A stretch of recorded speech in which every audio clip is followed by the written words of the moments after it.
Magandang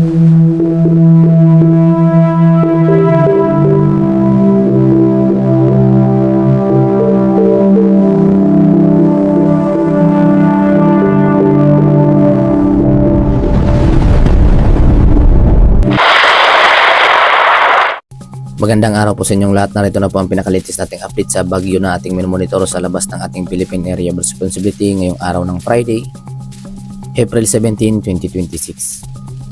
Sa kasalukuyan nga po ang bagyong ating minomonitor sa labas ng ating Philippine Area of Responsibility na may international name na Sinlaco ay huling namataan sa layong 2,400 km east of Northern Luzon, na kung saan taglay na nito ang lakas na hangin na umaabot sa 155 km per hour. Samantalang may pabugso naman ito na umaabot sa 190 km per hour at kumikilos pahilagang silangan ang kanyang pagkilos na may bilis na umaabot sa 10 km per hour, na kung saan base nga po sa ating pinaka-satellite image ay naglandfall na nga po ito dito sa may Sumosyon, sa lalawigan po yan ng Sumosyon. Base nga po sa ating satellite image, naglandfall na nga po ito sa Mariana Islands, na kung saan sa lugar po ng Sumosyon. Ito ay matatagpuan dito sa Pangan Islands at isa itong village, na kung saan kapansin-pansin nga po na hagip na nga po nito ang Sumosyon, na siyang nagdudulot ng maulap na paporin na may mga pagbugso na umaabot sa 190 km per hour. Samantalang may sustained wind po ito na umaabot sa 155 km per hour, na kung saan pinag-iingat po natin ang mga nakatira dito sa nasabing lugar. Samantala, base nga sa ating track sa posibleng tahakin nitong Typhoon Sinlaco ay kikilos ito pahilagang silangan, na kung saan papalayo ito ng ating Philippine Area of Responsibility. Kaya naman sa kasalukuyan, malayo ito sa ating kalupaan, at base nga po sa ating pinaka-satellite image at sa posibleng takin itong bagyong na ating minomonitor sa labas ng ating Philippine Area of Responsibility, ay kita nga po natin na kilos ito pahilagang silangan, na kung saan papalayo ng ating Philippine Area of Responsibility sa mga susunod na mga araw. Ngunit bukod pa nga rito sa bagyo na ating minomonitor sa labas ng ating Philippine Area of Responsibility, ang low pressure area na ating minomonitor sa silangang bahagi ng Mindanao ay bahagyan na nga pong nagkakaroon ng bagyang paglakas ng sirkulasyon o mga sinyales, na kung saan bagya pa nga itong lumapit dito sa ating Philippine Area of Responsibility, na kung saan base nga po sa ating climatological track sa buwan ng April, meron tayong mga inaasahan na naglalandfall dito sa may silangang bahagi ng Visayas patungo dito sa may Mimaropa area at Palawan area.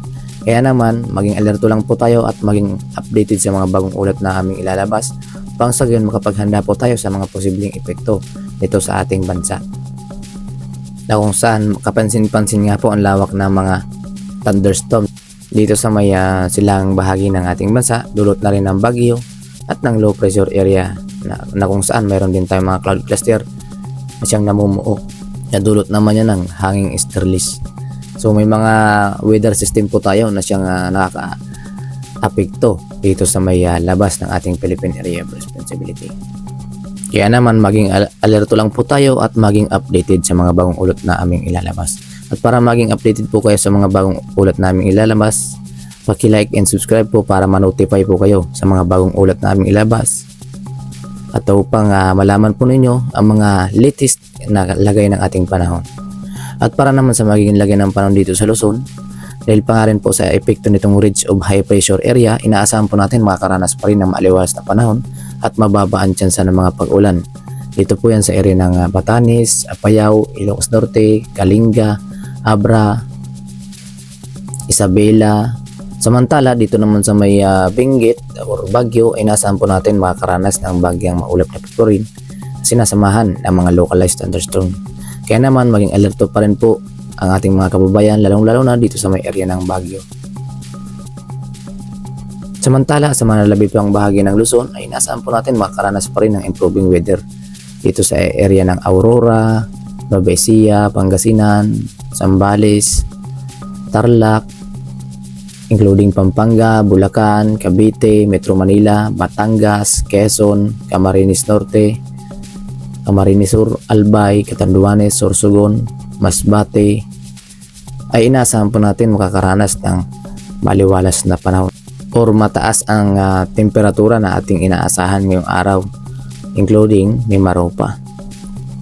Kaya naman kung kayo ay may mga tatapusin na mga gawain ay maging alerto lang po tayo upang makaiwas po tayo sa epekto ng matinding sikat ng araw at mainit na temperatura na siyang mapanganib pa rin sa ating kalusugan. Kaya naman kung kayo ay may mga gawain, ugaliin pa rin mag-inom ng maraming tubig upang maging hydrated po ang ating pangatawan. At ugaliin din kung kayo ay lalabas ng inyong tanan, ugaliin na magdala ng payong. Kaya naman panangga sa matinding sikat ng araw at sa mga biglaang localized thunderstorm. At para naman sa maging agwat ng temperatura dito sa Luzon, inaasahan po natin makakaranas ng mainit na temperatura kung saan umaabot pa rin sa 23 hanggang 34 degrees Celsius dito sa may Tugigaraw. Samantalang dito naman sa may Lawag, 22 hanggang 33 degrees Celsius. Baguio, 16 hanggang 26 degrees Celsius. Metro Manila, 23 hanggang 34 degrees Celsius. Tagaytay, 23 hanggang 33 degrees Celsius. Samantalang dito naman sa may Legazpi, 23 hanggang 33 degrees Celsius ang ating inaasang agwat ng temperatura.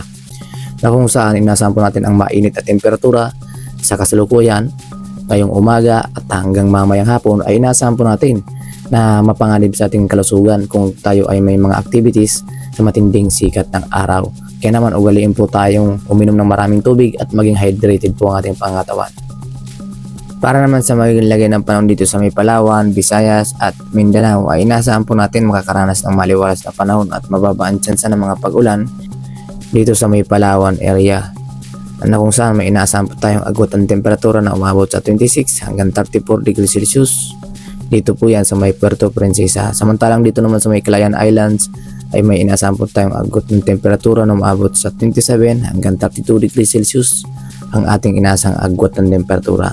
Samantala dito naman sa may area ng Visayas ay inaasahan po natin ang mga localized thunderstorm or mga pulo-pulo, mga maulap na papawirin at may mga tsansa ng mga pag-ulan lalo na pagsapit ng hapon at gabi or mga isolated or yung mga pulo-pulo na kung saan mayroon po tayong inasang agwat ng temperatura na umabot sa 26 hanggang 32 degrees Celsius dito sa may Cebu. Samantalang dito naman sa may Iloilo, 22 hanggang 33 degrees Celsius.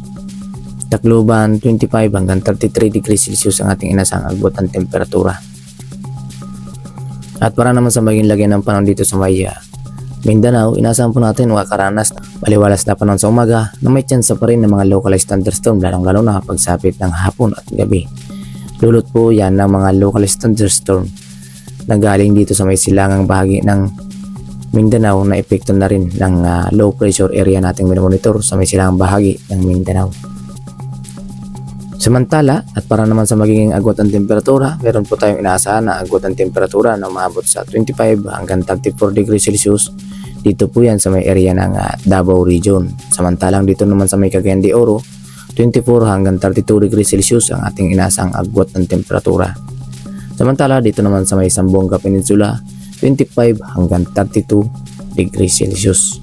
Samantala, para naman sa magiging lagay ng panahon dito sa ating karagatan, sa kasalukuyan nga po wala po tayong nakataas na gale warning sa kahit anong baybayin ng ating seaboard.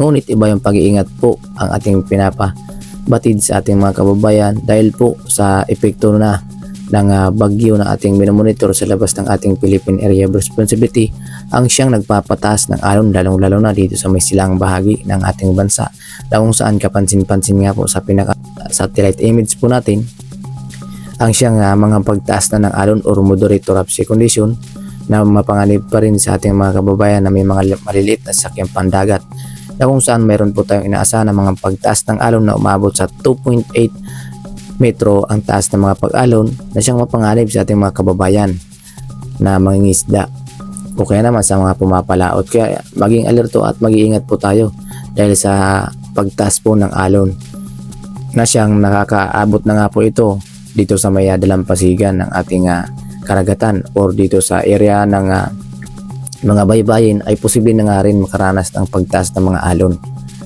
na inyong mapapansin po yan sa ating karagatan na siyang nagtumataas na ang alon dahil po yan sa epekto ng bagyo na ating minomonitor sa labas ng ating Philippine Area of Responsibility. Samantala dito naman sa may kanluran bahagi ng ating seaboard ay inaasahan po natin na may slightly na lagay ng panahon na siyang recommendable sa ating mga kababayan na pumalaot dito sa nasabing seaboard. Dito po yan sa may kanlurang bahagi ng ating bansa na siyang maaliwalas ang ating karagatan sa kasalukuyan. Samantala sa silangang bahagi ng ating bansa ay malaya pa rin makapaglalayag yung may mga malaking sasakyang mga pandagat. Samantala ay doon po sa mga may maliliit na sasakyang pandagat ay mapanganib pa rin po na pumalaot sa kasalukuyan kahit wala po tayong nakataas na gale warning. Kaya iba yung pag-iingat at paghahanda po ang ating pinapaabot sa ating mga kababayan upang makaiwas po tayo sa mga epekto itong mga masamang panahon. At yan nga po ang pinakalitis nating update ngayong araw ng Friday, April 17, 2026. Ingat po tayong lahat at maraming salamat sa inyong panonood, and God bless, and don't forget to subscribe para ma-notify po kayo sa mga bagong ulat na aming ilalabas. Thank you. Bye for now.